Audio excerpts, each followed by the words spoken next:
Les grans plataformes d'internet com Twitter, Facebook o YouTube afavoreixen el contingut d'odi, el contingut incendiari i provocador. I no és que ho vulguin, de fet, després de diversos escàndols, aquestes plataformes s'han posat les piles d'alguna manera per intentar combatre aquest tipus de contingut, ara sí, amb més o menys efectivitat. Però la mateixa manera com estan construïdes aquestes xarxes, amb els famosos algoritmes, fa que es premiï automàticament els discursos extremistes i els discursos d'odi incendiaris. I de fet aquesta setmana m'ha passat una cosa una mica boja que ho demostra.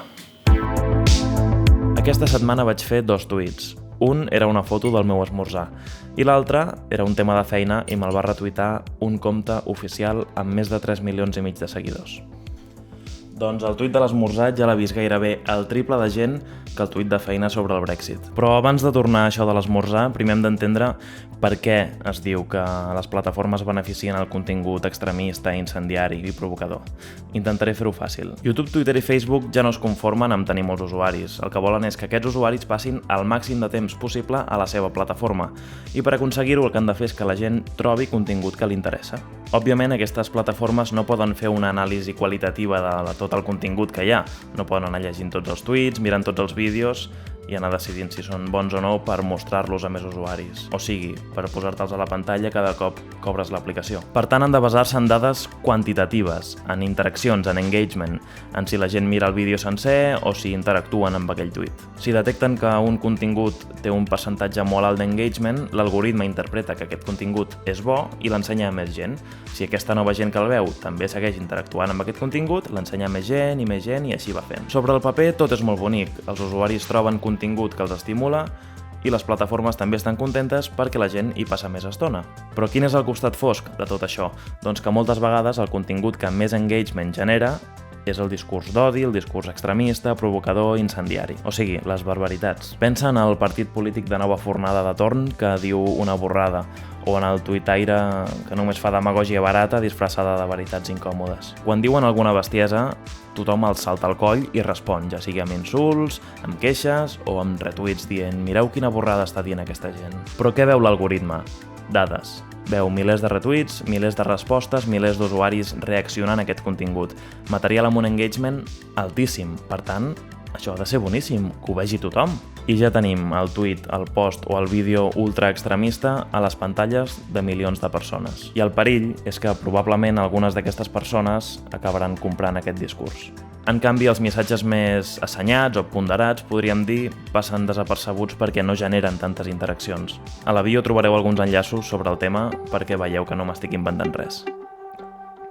Però bé, perdó per la xapa en català normatiu, ara sí, el tema de l'esmorzar.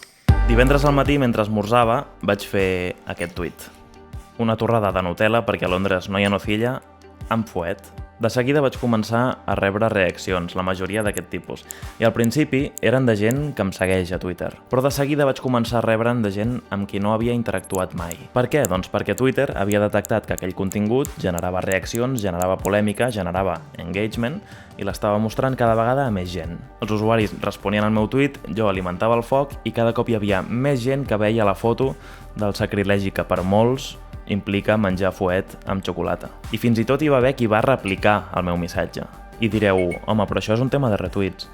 I sí, els retuits hi tenen un paper, però és menys important del que sembla. Anem als números. Uns dies abans havia fet aquest tuit explicant que divendres moderaria una xerrada sobre el Brexit. I aquest tuit es va retuitar des del compte oficial de BBC News Mundo, que té 3,5 milions de seguidors. Doncs bé, aquest tuit el van arribar a veure unes 40.000 persones, però només hi van interactuar 480, un percentatge baix. Twitter compta com a interacció cada like, cada retuit, cada resposta i fins i tot cada clic al tuit. En canvi, el tuit del fuet, incendiari, provocador, polèmic, ha tingut 10.000 interaccions. Per això Twitter l'ha anat mostrant cada cop a més i més i més gent fins a arribar a passar les 100.000 persones. El tuit polèmic i provocador, que no aportava res, l'han vist 100.000 persones, al Camp Nou sencer, gairebé el triple que el tuit amb informació sobre el Brexit que va retuitar la BBC.